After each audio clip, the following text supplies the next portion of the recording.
and Oswald Sig. Well, thank you for joining me. So take a seat. Okay, guy standing. Benoît Hamon. Benoît Hamon. Voilà, ici, Benoît Hamon, ici, et puis Oswald Sig, s'il vous plaît, vous êtes le Suisse de l'étape. Oswald Sig, so you're the Swiss national for our debate. Thank you very much. Just a technical detail. I've been told that some of you did not have your translation headsets with a simultaneous translation, so you're going to have the headsets will come to you. And because there'll be French and English spoken, and each one will speak their own language, because there are some German-speaking and Austrians who will be speaking in English or French. So we have 5 guests this evening. Christian Todd comes from Austria. He is the director of the film, and he's also an economist. And next to him, Evelyn Forget. She's from Canada, and she carried out an experiment. In fact, she... That's okay. That round of applause is for you. A well-deserved round of applause. So we saw Evelyn in the film. So the experiment that took place in Manitoba, and you actually teach economics, and you'll tell us more about. And guy standing. So you come from Manchester, and you know Switzerland very well. So you spend some time here because you worked at the ILO, and you're a lecturer in economics in London, and you are one of the world theorician, and you brought some of your books with you, and Theorist, and you are the founder of the Basic Income Earth Network, and let's give him a warm round of applause. Benoît Hamon, so you're a defender of unconditional basic income. If you hadn't been, you might be president of the French Republic. If you hadn't been an advocate of the unconditional basic income. Ha-ha. But you preferred leaving the Social Party to actually set up your own party. And we have one Swiss national, Stig. Thank you for being here. So you served for several federal councillors, 5 of them, and also Sig. And in 2009, you were the spokesperson for the government. But that is not the reason why you're here. We've invited you because you're one of the initiators of the unconditional basic income. We voted in Switzerland. You will most probably remember that. Almost 77% of Swiss said no, and that was in 2016. They said no. So we're going to spend an hour and a half together to talk about unconditional basic income. So Philippe Motta told you earlier on. So again, on stage, there's not going to be any contradictory debate. I like that, but nevertheless, I'm sure that we're going to have very lively debate, and we will then give the floor to you, the audience. I'm going to start with you, Benoît Hamon. So I'm going to ask each one of you. Is it working, the translation? I'm not talking too fast. Can you hear the English? You're fine with that? Good. So let's get your reaction to the film. Very interesting film. Yes, it is interesting to see that this idea of basic income, didn't come from the right-wing party or left-wing party. And again, you have libertarians who also are in favor of this unconditional basic income. Are you surprised that there are people from the right that actually support this idea? Well, good evening. Good evening. Ladies, good evening, gentlemen. I'm very happy to have been asked to participate in this debate. First, I'd like to say that I found the film fascinating, and I loved the taxi driver. And I hope that he will become a senator one day, and he will join Bernie Sanders that we saw on several occasions in your film. I find that it's a remarkable film because I believe that it touches upon every essential questions, and it explains why we need an unconditional basic income, and it also explains why we haven't yet we don't yet have this basic income, and that's why the film is remarkable. And and there's one issue that you covered in depth, and that's the very heart of the topic of the basic income. We need to find the right strategy, because I think everyone agrees that we need one, but we need the right strategy to implement it first, perhaps in Namibia, and then in every country of the world. So fundamentally, basic income, by dissociating income from employment, to giving autonomy to individuals to actually take control over their lives, to be able to have negotiating power with their employers. I mean, basic income refers to power, and spontaneously, on the part of those who hold the power, there's a sort of a knee-jerk reaction, quite amusing when we talk to them about basic income, and they say, "Oh, this is so wacky. I mean, it's utopia." And then there's a second reaction when things mature in their minds, when they consider it to be dangerous, because it would actually question the rapport to labor. It would actually lead people to become actually very lazy. And today in our Western world, so we've gone from the moment when the idea would make people laugh, smile, and then it was considered to be dangerous, and there'll come a day when the third stage, when this idea will actually appear like something totally obvious. I mean, like many great ideas, first people snicker, then they are afraid, and then it seems obvious. So I found it remarkable, and I didn't know what I was going to watch, especially at the end, when you talk about the other big case, and that explains why we need a basic income, is the impact of the digital revolution on labor. That is going to totally overhaul our rapport to work, and we have to really think about the way we're going to live in the future without just depending on labor. Good. So you've pretty much set the scene and what's at stake. You have power, utopia, technology. You're a real politician, Benoît Hamon. Thank you, thank you, thank you. Christian Todd, what convinced you to actually make a film on this topic? I mean, you're an economist. There's quite a few on stage. So why? Why did the idea come to mind to do this? So I'm a trained economist, and when I was searching for my graduation thesis topic in 2005 or something, I read an article on unconditional basic income. It was the first time when I really read this word, unconditional basic income, this term. And I read the article, and it really struck me, like it reminded me of Star Trek. I'm a huge fan of Star Trek Next Generation, was back then, still am. And it reminded me of this utopian society where we eventually are going to head for, I think. I'm an optimist when it comes to that, where allocation of talent is the main driving force in an economy and in society, and where we have the complete decoupling from between work and income. And we work to better ourselves and the rest of society, as Captain Picard says.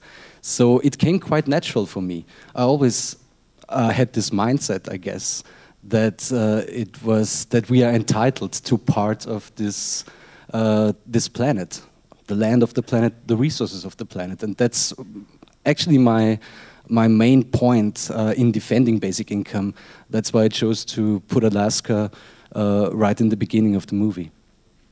Guy Standing, vous, je le disais, vous êtes une des personnes probablement qui avait le plus réfléchi. One of the persons who's given most thought to this unconditional basic income. So how do you feel about the film? I also will speak in English, and I'm going to strike a slightly discordant note. I was a young radical student in the 1970s at Cambridge, and we were advocating and working on basic income back in the 70s.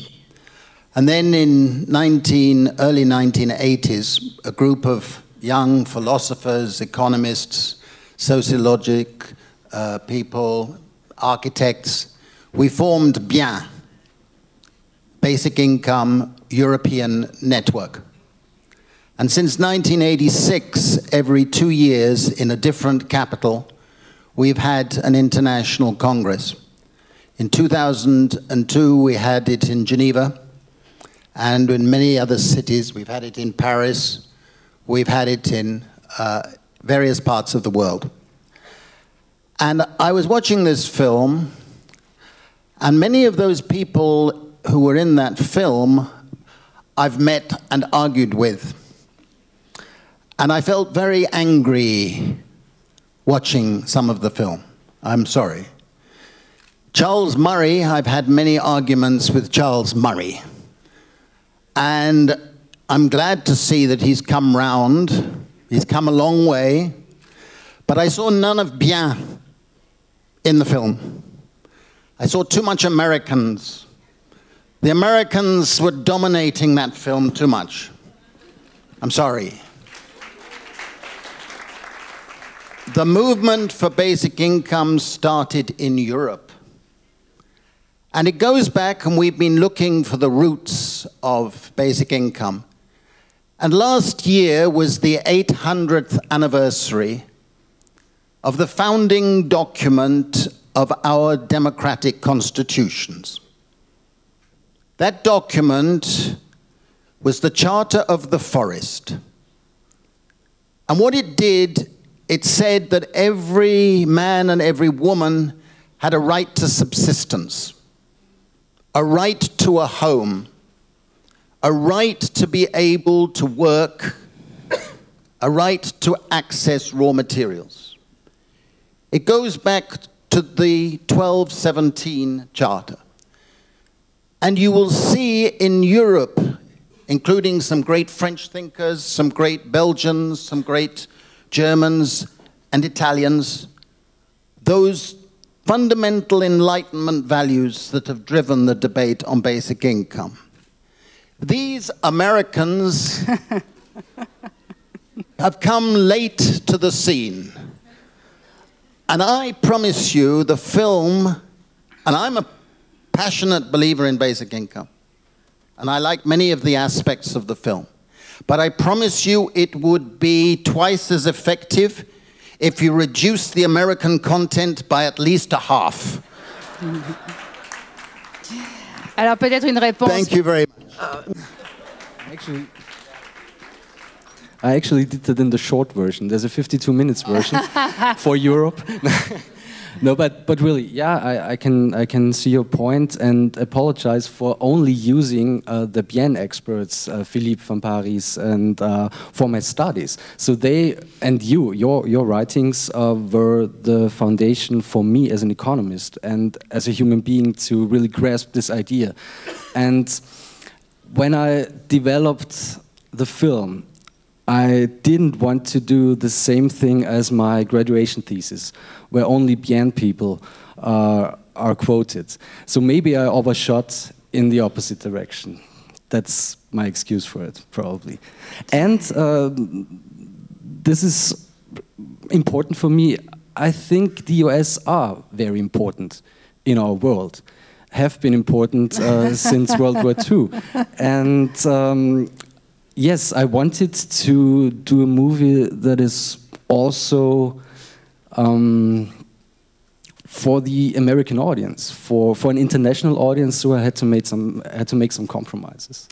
On peut vous comprendre. Vous parlez. Yes, that's understandable. You were mentioning bien the Basic Income Earth Network, which you are co-director or director, chair, in fact. Okay, so you're the chair. I'd like to give the floor to a North American, a Canadian now. Evelyn, do you believe there are too many Americans, North Americans, in that film? Well, I can start by saying that I'm cut out of the 52-minute version, so what can I say? I thought one of the strengths, actually, of the film was that you managed to bring together so many disparate voices. And one of the things that often I feel left out of when we go to bien congresses is that the political context of North America is so very, very different than it is in Europe. And without any recognition of that, a good portion of the world falls away from supporting the concept. And while the basic income might look very different in North America than it will end up looking in Europe, I do think it's part of an international conversation, just as Namibia is, just as India is. Oswald Sig. Oswald Sig, You, one of the thinkers of the unconditional income in Switzerland, and we saw Switzerland example in the film as one of the models. So what did you think of the movie?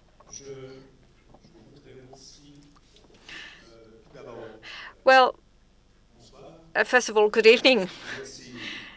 And thank you for inviting me. I would like to make one small critique. I promise you would have some controversy tonight, so there you go. Yes, one small critique on the film, because of course it's interesting, but maybe it's somehow too interesting, meaning that it enumerates too many different issues, too many questions around the basic income. Some things are missing in a film, especially the question, why is the unconditional basic income necessary nowadays in the world of labor?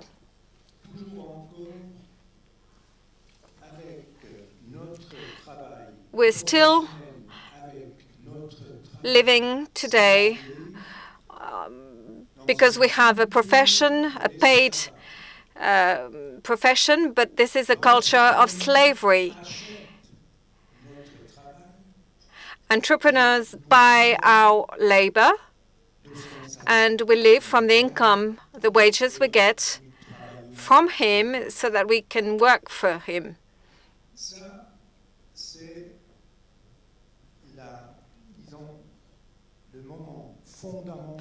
This, for me, is a fundamental aspect of labor nowadays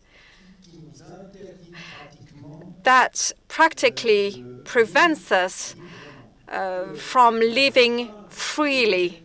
We have no freedom to choose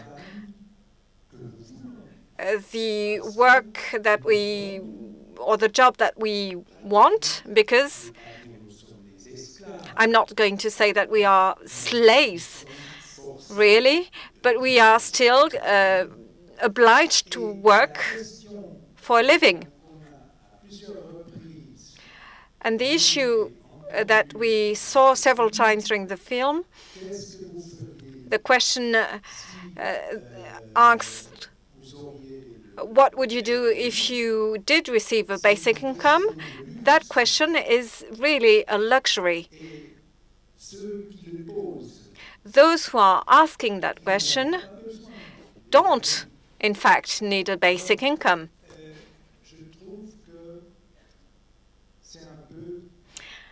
And that, for me, is really one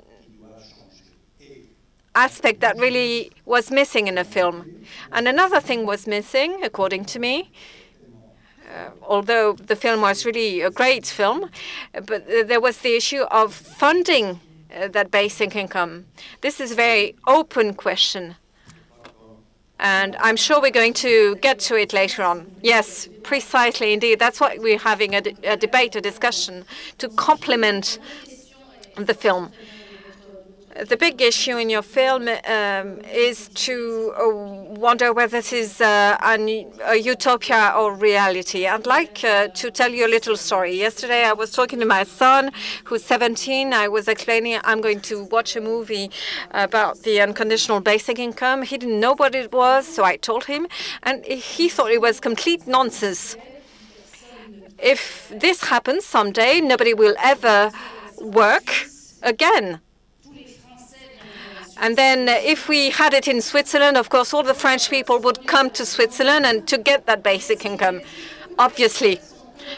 Even though many people are convinced that basic income is necessary, but for lots of people it still is a utopia. Evelyn Forget, you have been working on those experiments that took place in Canada. So the question I'm putting to you all is, do you believe this will become a reality, a large-scale reality someday in a country? Yes. C'est possible. Short answer, yes. I think that we very often look at the upfront costs of delivering this, and we don't recognize that what we're doing is investing in a different kind of a future that will pay us back, both in social terms and in monetary terms. When I reanalyzed that data, one of the things I discovered was that participants in the experiment reduced their hospitalization 8.5% relative to a matched control group. And if you think a little bit about how much every rich country is spending on healthcare costs, you realize that there are real returns there. You can extend that to virtually every social program we have, which is driven by poverty. Poverty is the determinant of determinants. If we address poverty up front, we're spending less on youth justice. We're spending less on criminal justice. We're spending less on child welfare. So I think there is a return. The first question you asked, though, is how do you pay for it up front? And I think that's one question where we have to take context into account. When I look at North America, for example, I see Canada and the US are two countries that are spending far less than the OECD mean in terms of tax revenue. So we've got a lot of room to raise taxes. On va revenir aussi sur la question du financement. Yes, we'll come back to the issue of financing. Guy Sanding, you wanted to react on this fundamental question of whether this will become a reality at some point in the country. We're in a stage where basic income is being piloted, experimented around the world. I've had the great good fortune of designing 6 pilots altogether, including I was involved in the planning and design of the Namibia pilot. And we did the biggest pilot that's been conducted so far in India, where we provided thousands of men, women, and children with a basic income. It's the biggest pilot that's been conducted. And what we observed in the pilot was improvements in nutrition, especially among the children, improvements in health and healthcare, improvements in schooling, improvements in women's economic activity, an increase in work. Listen to that, an increase in the amount of work done, and an emancipation of people in those communities. And what was remarkable was that at the beginning of the pilot, Sonia Gandhi asked to see us. And she said, "You're wasting all this money because they will waste it on alcohol and tobacco." At the end of it, she asked us to come to her house to show the statistical results. We've been doing evaluations, control trials, randomized control trials. And why I'm mentioning this story now and answering your question is imagine how I felt on the 31st of January last year when the Indian Minister of Finance went before Parliament in New Delhi and he tabled a report alongside our book on the pilot. And he said, having a basic income for all of India is affordable. Because if we abolished the regressive subsidies, which count for 8 or 9% of total national income, total GDP, and use that money, we could pay every man, woman, and child a modest basic income. It's a political issue. It can be afforded. And in India, a country of 1.4 billion people, now there is a really active debate about how we move in that direction. And I think we're much closer to realizing it in somewhere like France or somewhere like Italy. Now the Movimento Cinque Stelle have just emerged, or with Podemos in Spain, than we have ever seen in my lifetime. So I think a national development is possible.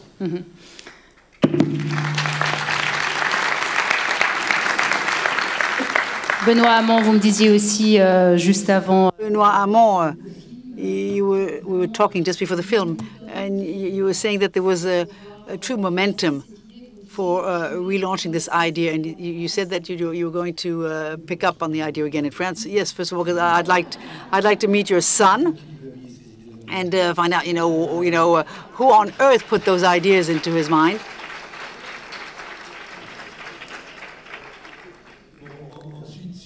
Then, now regarding the implementation of the basic income, I mean, so how to go about implementing it, and should we do it, gradually or overnight? I mean, these were all questions raised, and I gave serious thought to this, at two levels: in the primaries first, and then the presidential elections, where we had to actually live up to the criticism. So we had to come up with different scenarios, and yes, we did make mistakes. There was a real political mistake by talking about, actually a real timid version of the basic income. And thanks for those who actually followed the campaign. But I'd like to say something that's very basic. In 1945, when the Social Security was created, so the country was in shambles and ruins, and the labor were coming from compulsory workforce or prisoners' camps. And there's the Marshall Plan, but to be objective, so to imagine or to think that one had to create Social Security, we're talking about sickness insurance and retirement, and to organize a transfer of wealth. I mean, you had to be quite audacious, and our audacity, as things stands today, was well above that of those who, in 1945, set up the Social Security. That's Social Security. That's what people are thinking. All we're talking about is a transfer of wealth, and we often assimilate the funding of basic income to a public debt or deficit. I mean, that's not at all what we're talking about. I mean, here's the question: how do we carry out a transfer of wealth so that it can actually finance a basic income that itself will spontaneously go and feed the economy, as was remarkably explained in the example of Namibia, giving evidence that with basic income, the income coming from additional activities like the craftsmen increased. So there will be an impact of a basic income that will actually avoid other costs of society, and there's much evidence about this. So there's a political choice to be made. So and again, the choice is not an easy one. It presupposes tax reforms and taxing of financial transactions, different wealth. But let me just take one amongst many others. So have a look. The fact that in the European Union since 2015, through a money-creating policy, there are billions of money that's being injected by the ECB. I think it's the quantitativizing policy, and so what is it? Quantitative easing. So they're supposed to lend it to corporations and that are supposed to pay for employment. So this is the quantitative easing. So I'm going to go fast. But, I mean, the results, to be objective, not that great. So if this monetary creation policy, as it was imagined by some, so this is a hypothesis, assumptions, in the shape of a check that directly would be given to the European citizens.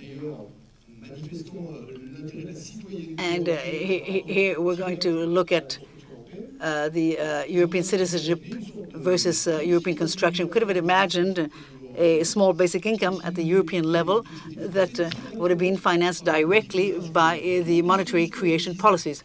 So solutions, come about through taxation or policies of money creation. So where do we put the cursors? What are the choices to be made? But nothing is impossible in the way we finance basic income. If we start with asking this question, it's because people don't want it. If that's the question, I mean, fundamentally, and I'll stop there because I don't want to take too much time. It's the issue of work, our rapport to work and labor, and if work gets rarer and rarer, scarcer and scarcer, that's a very good news.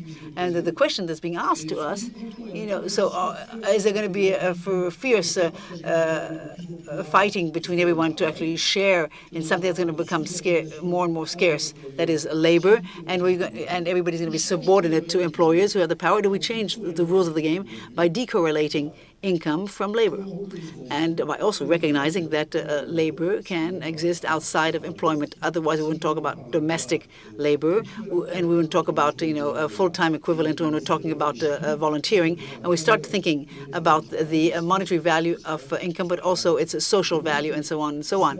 So I think that is the major question when we're talking about the basic income.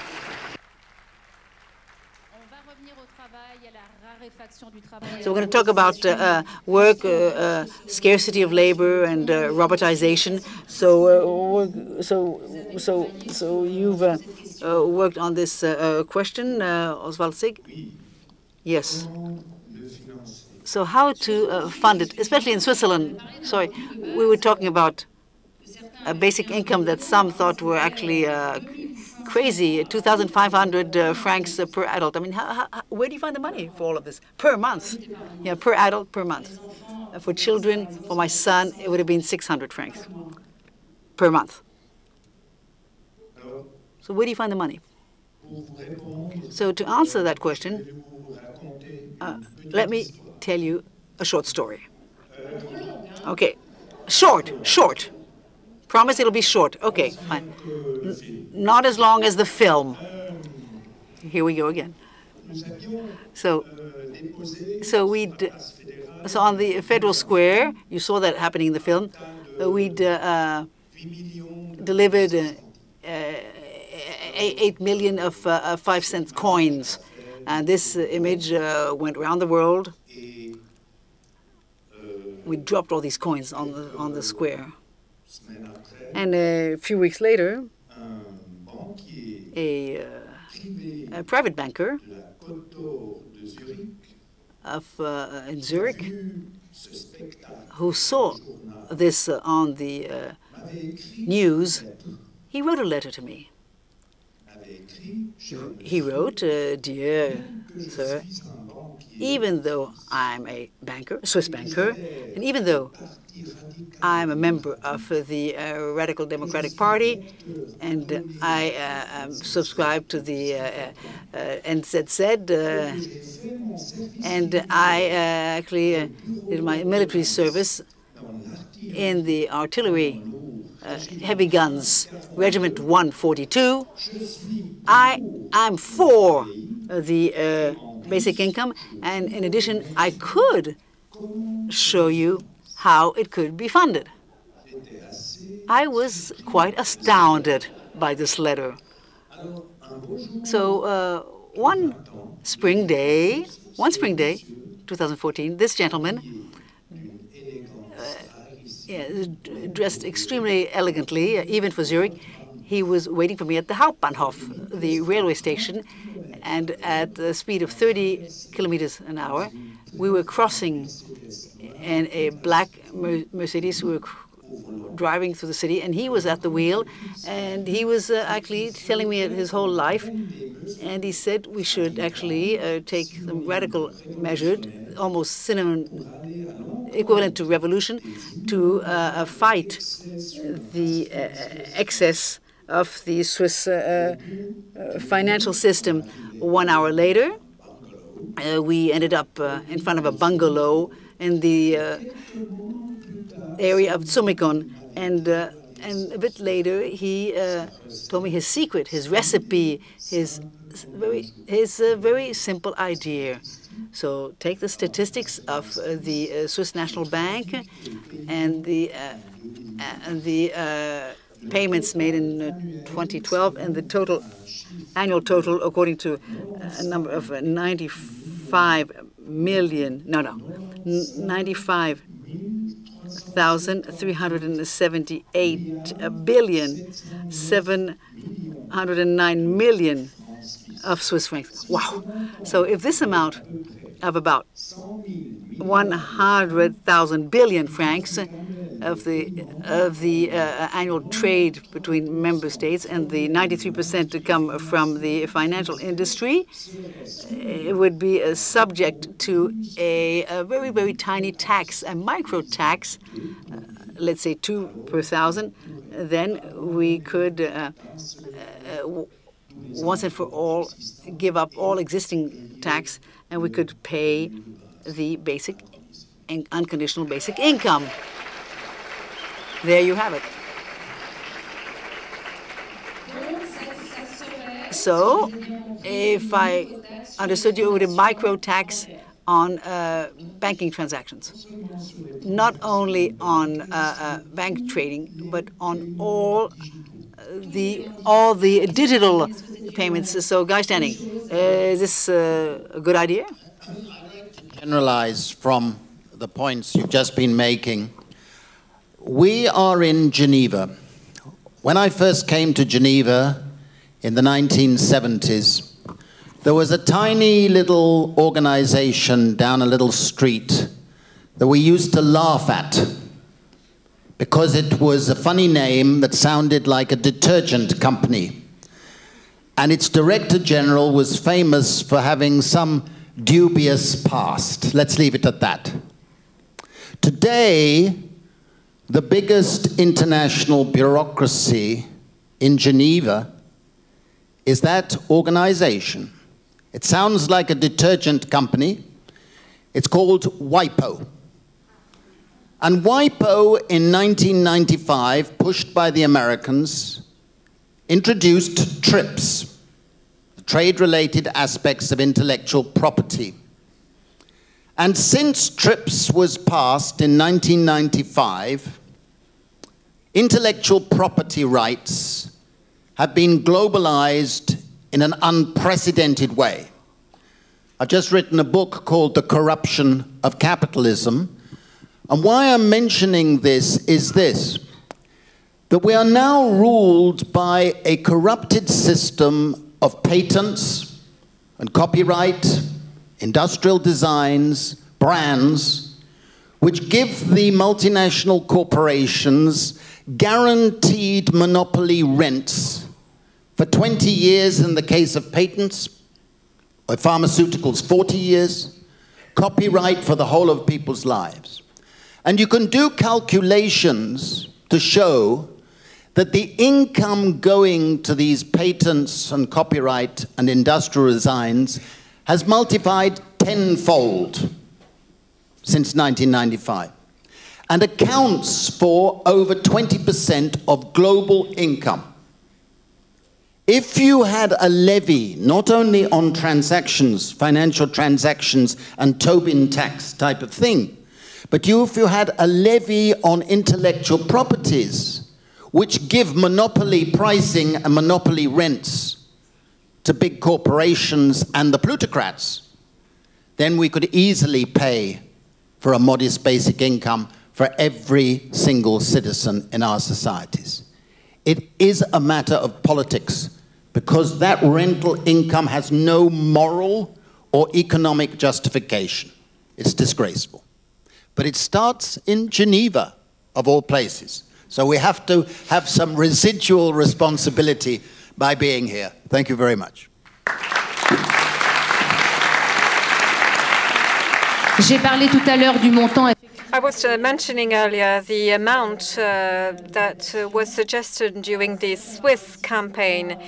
Some people also mentioned the Cinque Stelle movement in Italy, which also suggested some kind of basic income of 800 euros per month. Berlusconi, in turn, mentioned something like 1,000 euros per month. So when talking about basic income in France, Benoît Hamon, it would be what kind of amount? What would it be like? Well, you have to be careful about what people say. If it's a minimum income that depends on your level of poverty, it's not a universal basic income. I don't know what Berlusconi has in mind himself, but I can hardly think that he would quickly find a solution offering 1,000 euros per month to every Italian. He's probably thinking about minimum income, which is not exactly the same thing.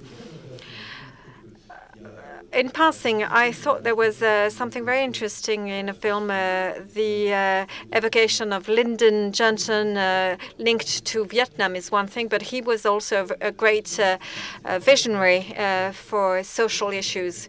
I found this very interesting when we saw that thing happening in the Senate and the House of Representatives. For a basic income to be useful, the minimum level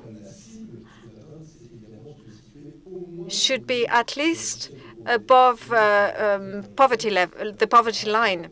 Otherwise, you're missing at least partly the point. Although this universal income comes as a complement to other types of allowances that you could still imagine going along. At least as we are thinking of it in France, it would come within a system of welfare states. I explained what how we failed in France and the things we didn't do. But what we were saying was, what would be the first stage? Would it be to offer universal income to people between 18 and 25 years of age? And when they grow old, they will keep receiving that income, and progressively, stage by stage, it would be extended to all the older people? Or do you start offering it to everyone, but then you would have a digressive income? And then people just couldn't understand this idea. So we completely missed the point. But today, I believe that for me, this universal income would be on top of the other types of grants.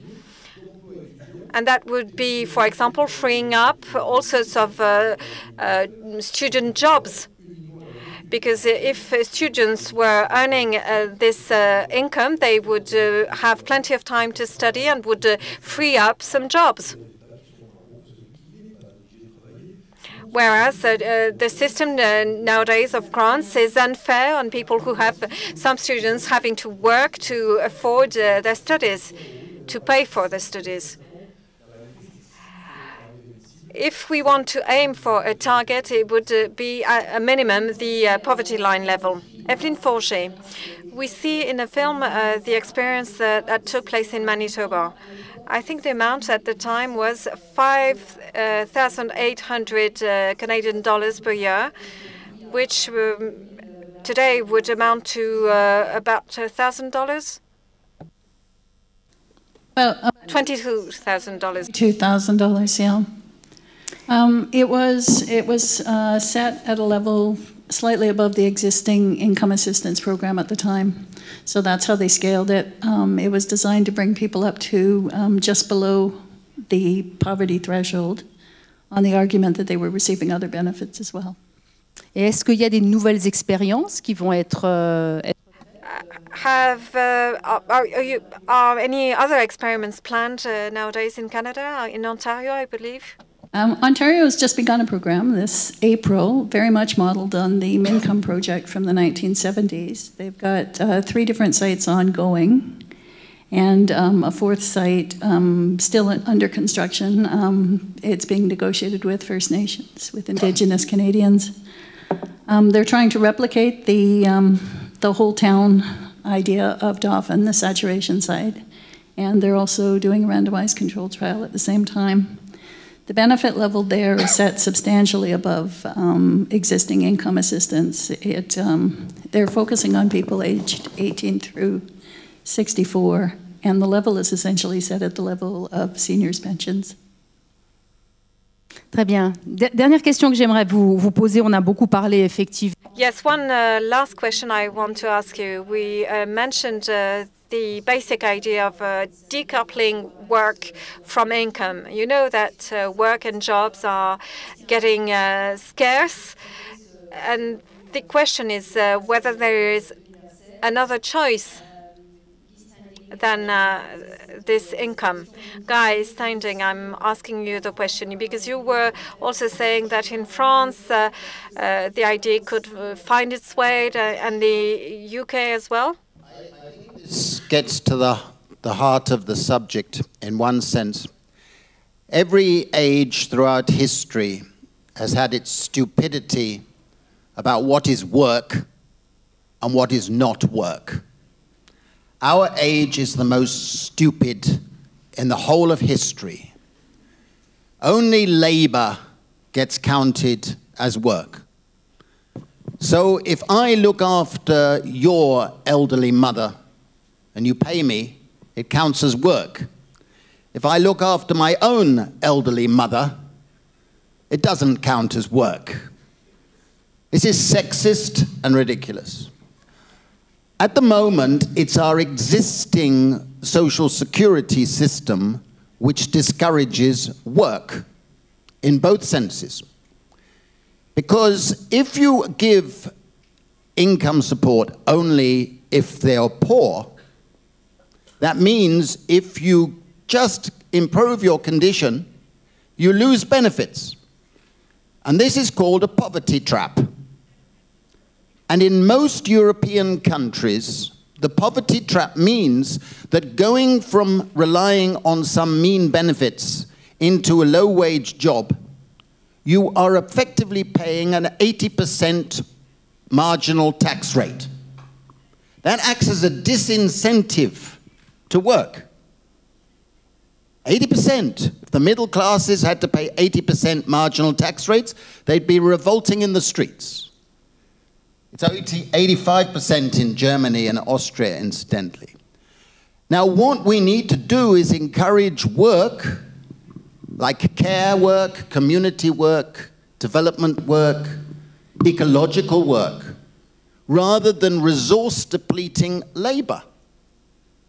So it isn't a matter of distancing the connection between income and work. It would actually improve the connection, because you'd remove the poverty trap if you had a basic income. And you would encourage people to be doing more work that's ecological and caring and part of our community life.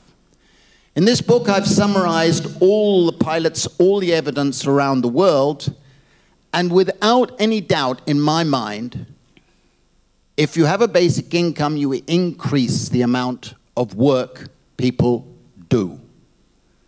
It's not a breaking of the link. It's actually enabling people to do more work of use value, of caring, of ecological value. And we must alter the rhetoric and the way we think about work if we're going to make progress in this direction. Mm-hmm. Thank you very much.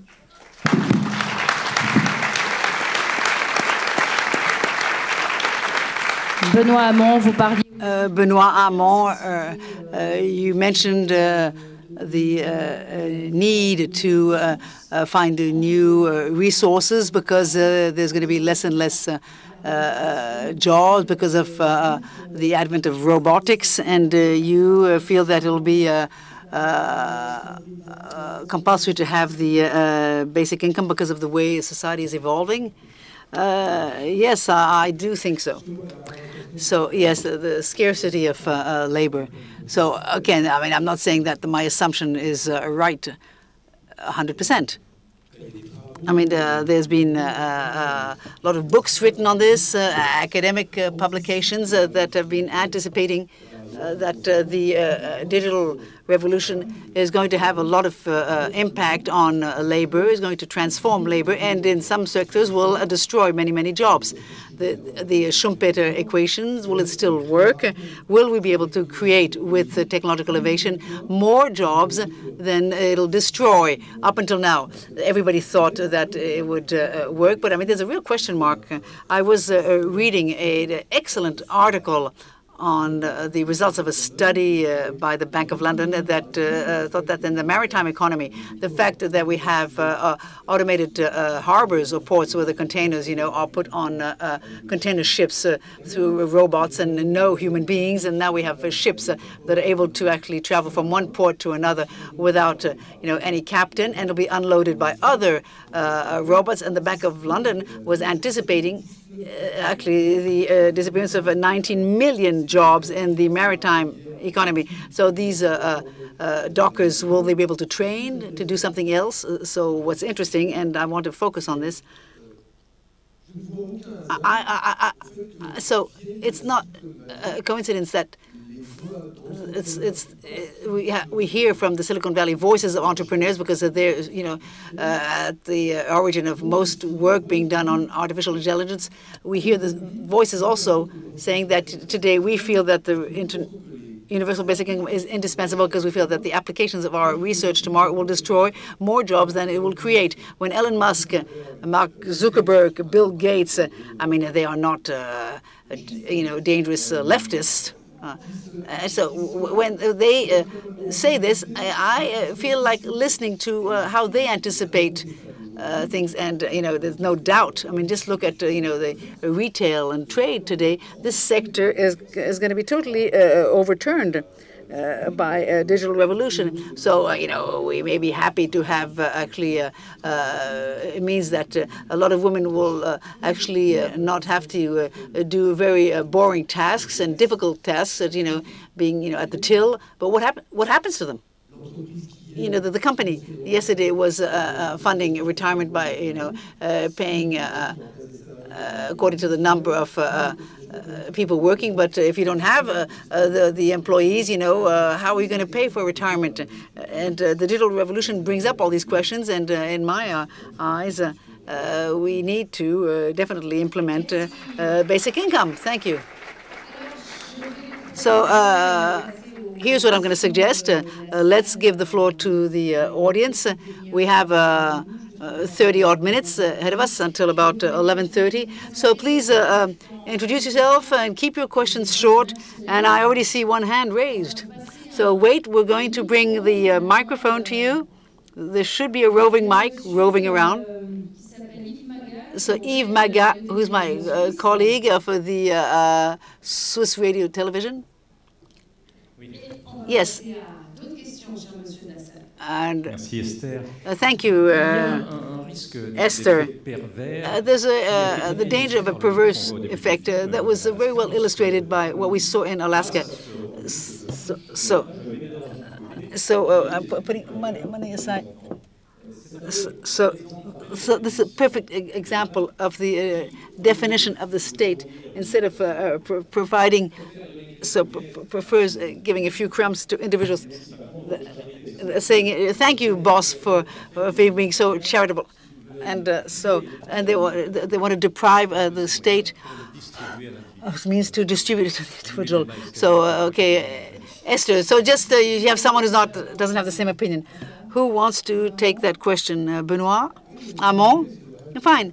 That's Gaspard Koenig's dream, who's a libertarian and who's an advocate of basic income that will replace the role of the welfare state, social security. It's it's a basic income that will actually be there to cover every need, for clothing, for health care. Again, this project has nothing to do philosophically and politically than what from those who think that basic income will give more autonomy to the individual. So what we're talking about here is freedom. There's no such thing as freedom for someone who is not master of the decisions that concern his or her life. Basic income will actually give you back the capacity when you are a nurse and you're working in a nursing home and you get 1,200 euros per month and you work hard, and the basic income gives you the possibility of reducing your working hours, and it gives you the way to put pressure on your employer who can contribute to improve your working conditions, and that is what the project is about. When it is and it is radically different from the Libertarians project. Other hands being raised. So there's a lady.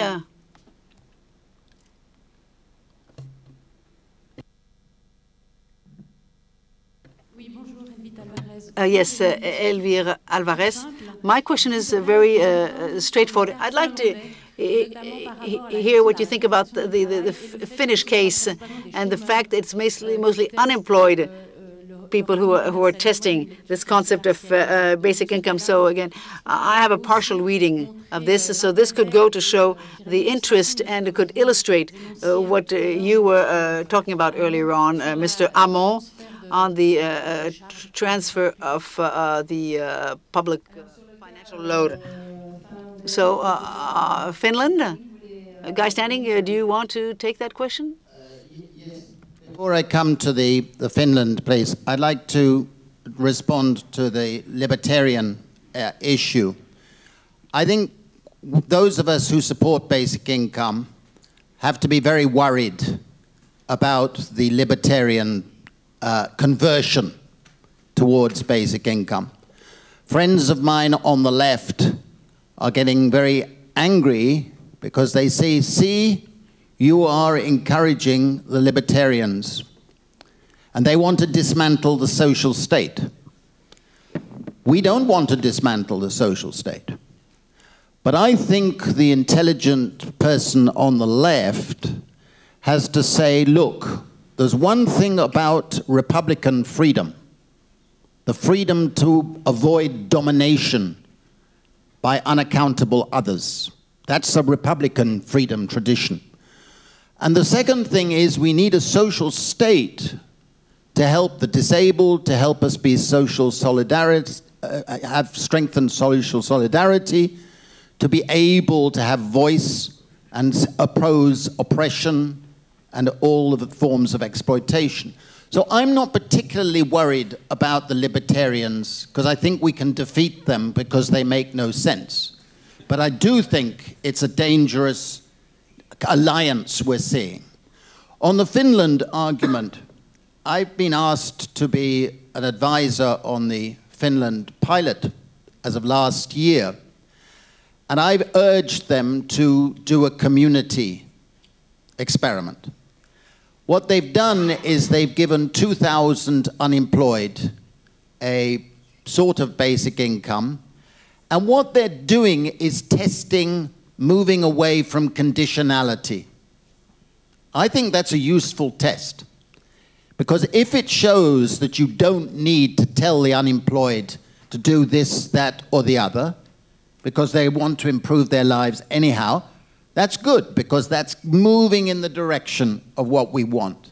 But I don't like the design of their experiment because it's individual, random sample, not a community. So if I know you're getting the basic income and I live next door and I'm not, I may knock on your door and say, can I have some of that? You aren't strengthening the community. Whereas the essence of basic income is that it strengthens the whole community. That's what we saw in our Indian experiments, the Namibian experiment. The community effects are fantastic.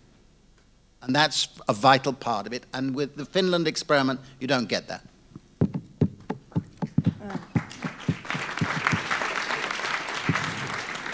Madame. Bonjour, Chloé Framrich. Chloé Framrich.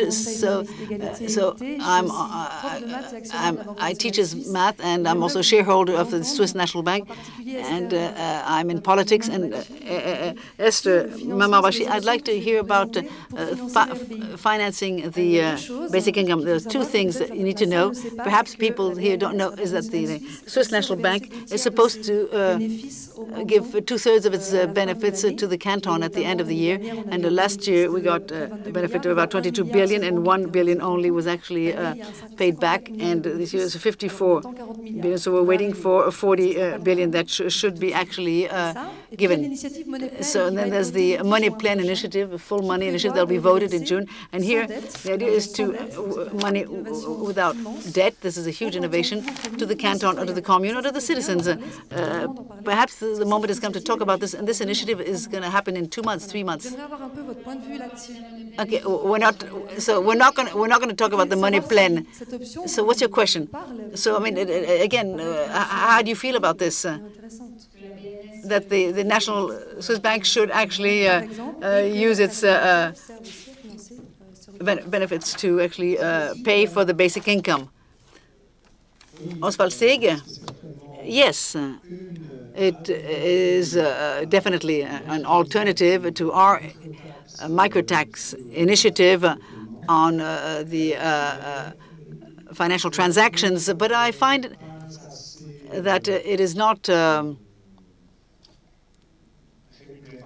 It doesn't pay. The payback is not good enough. So in this way, you won't have enough money to pay for the basic income. The basic income, as far as I'm concerned, is the social work of the future. So, a bit along the Swiss tradition of the retirement income, and but much wider from a social standpoint. But only so long as it be financed by the money of the rich. If it's funded by a micro-tax on financial transactions, it's being paid by the financial industry because 95% of the financial transactions in Switzerland are due to the banks, the financial industry, the financial casino. So we're taking the money where it's circulating, where it's making money, where it's working, where it's producing, and that is why I find the microtax is for me the correct answer to a way of financing the basic income. Yes, the young man there. Does it work now? Yeah. Perfect. Okay. My question goes also in the direction of how to finance this, and it approaches a problem which I consider almost prohibitive to the whole debate that we're having tonight. And I think this is the question of international tax competition, of international capital mobility. So if we recall, for example, the popular votes that we had in the last, 10 years or so in Switzerland, when we talked about en adus, for example, we were not talking about, is this a good idea? Would it be a fairer society? Would it be better if the salaries would be more equal? But it's always the question if companies would move away. So we have this problem of how to actually impose taxes. When we think about the WIPO, the WIPO, for example, intellectual property, how to tax intellectual property, of course, it would be absolutely the solution, especially when we think of maybe an economy, a digital economy, in 30 years, a way bigger part of GDP will be earned by robots or by intellectual property, and not by workers anymore. So the question is really, do you see a potential in international cooperation between states to actually address this problem of how to overcome this problem of tax competition in order to provide the foundations to actually finance such a universal basic income? Because I think this is the biggest central issue that we have to address if we really think about how to finance this one day. Thank you. He's standing. Yeah, it's a very good question. The subtitle of my book is How We Can Make It Happen, how we can make a basic income happen. And the way I think we're going to win on this issue is reframing it in terms of a social dividend from the collective wealth of our society. The example of Alaska and the permanent fund, which is now being ruined by a Republican governor, by the way, the idea was to create a sovereign wealth fund. A much better model than the Alaska in terms of capturing rental income is the Norwegian pension fund. It's a fantastic fund, so that technically every Norwegian today is a millionaire. And I always advise students that they should look out for a Norwegian of the opposite gender as a potential partner, because their fund is very successful. But you can have sovereign wealth funds created with levies on intellectual property. You can have a sovereign wealth fund in which you switch the incredible subsidies that we give to the wealthy and to corporations that are regressive, that are unjustifiable from an economic point of view. I've recently done a calculation, which I mentioned in here, of UK tax reliefs. That means foregone revenue. Foregone revenue. It comes to over £400 billion per year. If you put half of that into the fund, you would be able to pay for it. So I think we're going to have to think about capital sharing. I've developed the argument at greater length than now. I can see the chair want me to stop, but I think we have to move in that direction. Alors, on va encore passer la parole à... Yes, I don't know whether you have another microphone for people at the back. Some people have been putting their hands up for quite some time. Sir, at the front. Yes, thank you. I'd like to ask more of a political question. How can we move towards a practical implementation of a basic income? How can we move towards that in different places? France, of course, but more generally, how can you manage to make it become a political reality? Because we know this is a need and a necessity for the future, but how would you go about it? Benoît Hamon, I think this is for you. Yeah, and I would also like to answer to the previous question. People keep saying, when you mention taxing wealth, when it's made by robots and not people, the idea is not to tax R2D2, but in a 10 million turnover company, if they have the same turnover with half the number of employees, shouldn't they pay something for welfare?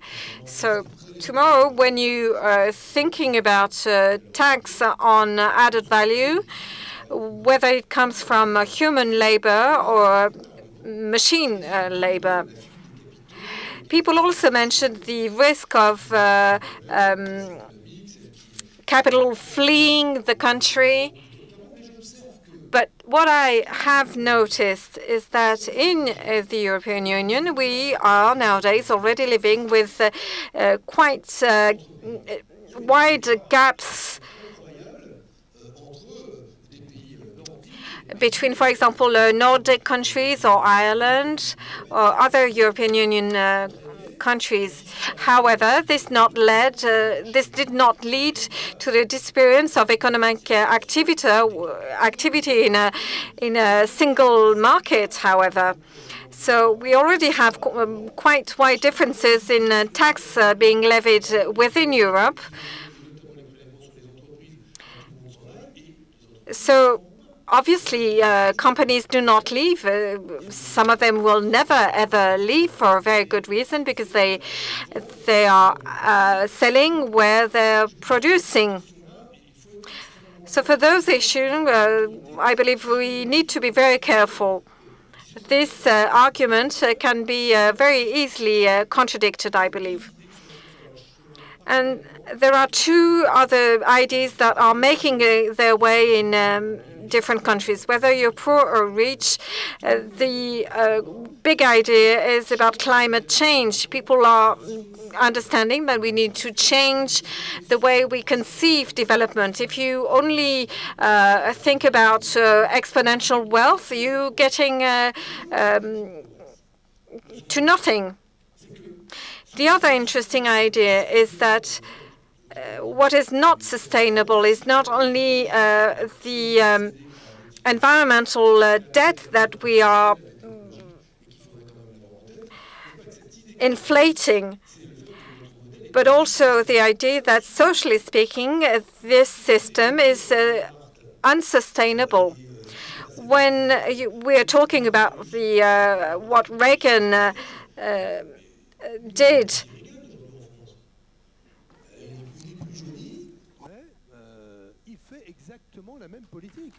we've got a small Reagan nowadays in France. That's what is happening nowadays. The theory being that if you make the rich people richer, the poor people will get something in the end. That's a trickling effect. And that's what we are seeing today. But that makes inequalities even harsher. I'm personally struck by the acceleration of this idea of a basic income.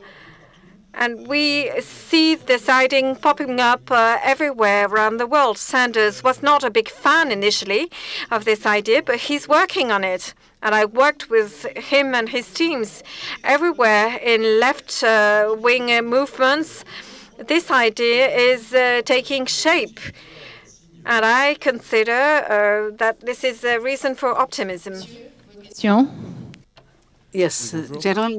Yes. Good evening. I have two questions. I'll try and keep it short. Well, first, it's a question that came up over and over again, and the income would be used for consumption, would increase their purchasing power because it's good for the poor, and what impact would it have on inflation? And if this is a project that seems absolutely necessary, inevitable, so should we wait till a revolution? I mean, because the elites, want to hang on to the power, and so we have the necessary instruments in order to ensure consent to this. So, a question on inflation. Who wants to answer that? Brièvement, peut-être, comme ça, on va encore passer à une ou deux questions. The inflation argument is one of the most common claims thrown. I have a chapter which I talk about the 17 objections that are made, and it's number 13 or something. If you think about it, it's bad economics. What we're talking about is switching expenditure, stopping subsidies going to the wealthy and using that money to be giving a basic income. So you're switching it. You're not totally enlarging it. But also it's bad economics because it forgets the supply side. In our pilots in India, I remember that objection to start with. Remember, we were putting basic income into those communities. And after 2 years, prices were down. And the reason prices were down is that the producers of food and basic services knew they had demand out there, that people could buy their products. So they invested in seeds, in fertilizers, in machines, and produced more. So they made more money, but the prices went down. It's basic economics. And it's a prejudice to say that a basic income would cause inflation. And the evidence from various parts of the world shows that that's normal. It results in an equilibrium. And if you think about quantitative easing, which was mentioned, Why didn't we have hyperinflation when they were pumping all that money into the banks? Basic income for bankers. I nearly said something else, sorry. But it's the same. If they can afford to pay out a basic income to the bankers, why don't they pay it out to the ordinary citizens? Alors, on va prendre une dernière... So, last question, the ladies in the back. The second part of the question was that the elites are opposing basic income and the policy change, which is not true nowadays. We have a time window now. Silicon Valley billionaires were mentioned before. Almost everybody of them is now for basic income of some sort. But they're activists now. Mark Zuckerberg last year at his Harvard commencement speech suggested to implement a basic income policy. And to the question, who's going to pay for it, he responded, yeah, of course, I have to pay for it. The rich, we have to pay for it. And all you Harvard students who are going to earn a lot of money probably one day, you have to pay for it. So we have allies now. For the next 5 to 10 years, I guess, which is also dangerous, of course, because it came up during the discussion now that some of the wealthier libertarians, probably, and they want to get rid of the welfare state and want to implement maybe a very low basic income instead. But nevertheless, it's a huge chance that we as basic income grassroots movements around the world have these wealthy allies, the most important people in the world nowadays. Everybody looks to Silicon Valley. Every politician, every policymaker looks up more or less to what's happening there. So we should use this time window in the next 5 to 10 years and oppose our elites with this. And I think there's always this basic income is always told as a utopia. It's not a utopia, it's the first necessary step towards the utopia, which for me is something like in Star Trek, more or less, without any money, with replicators producing everything we need. And we're really on a good way, I think. Thank you. Madame, la dernière question est... Madam, you have the floor for the last question. And I'd also like to thank the panel and the filmmaker, because I found both the panel and the film really inspiring, and I really hope to see UBI in my lifetime. But another thing I really believe in is a more open world in terms of migration. And I was wondering what you think the effects might be of UBI on migration, because not all countries are going to have it at the same time. And what will this do to our vision of, well, Europe's vision, I guess, as well, of open borders? Evelyn Forget, peut-être, do you want to Evelyn, do you want to answer this question? Can you have basic income in just one country, or should it be at the continent's level, or how do you go about that? The worst person to answer that question, because it never arises in a North American context, at least in a Canadian context. We've got lots of big oceans around us, so I think I'll pass this along. Maybe a short one for me. I think now the World Bank and the International Monetary Fund, they changed their politics, at least the economists there. And they suggest to implement basic income schemes, they call it cash transfer policies in developing countries. So this would be actually very cheap, because like in Kenya, you only need $20 per month as a basic income to be effective and to lift people out of poverty. And it would also reduce the pressure to those people to leave their homes for economic reasons. So we wouldn't see that much economic migrations from developing countries to the West, probably, if a very cheap basic income would be put into place first in those countries. So it doesn't have to be the same level all around the world at first. Vous vouliez rajouter quelque chose, Monsieur Hamon? Non, mais déjà, les écarts sont... Already, the differences are such. I'm sorry, but for those who live in economic misery in African countries, it's true that I mean, Europe seems like, like an El Dorado. I mean, it doesn't fundamentally change one's perception when you're living in total misery of one's vision of Europe, but which isn't all that fantastic when you actually land there and you see what's actually happening in the countries of the European Union, such as Greece and Italy, that actually take over the most of the quote-unquote load, and the Dublin, because of the Dublin Treaty, which actually provides that you can only seek asylum. You have to seek asylum in the first country you actually landed in. So I don't believe in this theory of the void. I don't believe in it. So I think it's quite marginal. And after that, in any case, I mean, there are residency conditions that presuppose that you're a person that has documents, so you can actually be given basic income. And basic income in France would be for the French and for those the foreigners who actually have a residency permit on France. So thank you very much. I think our guests deserve an extremely warm round of applause, and also the director of the film, Christian Todd. Thank you very much for your participation. Enjoy the end of the evening and have a great weekend, and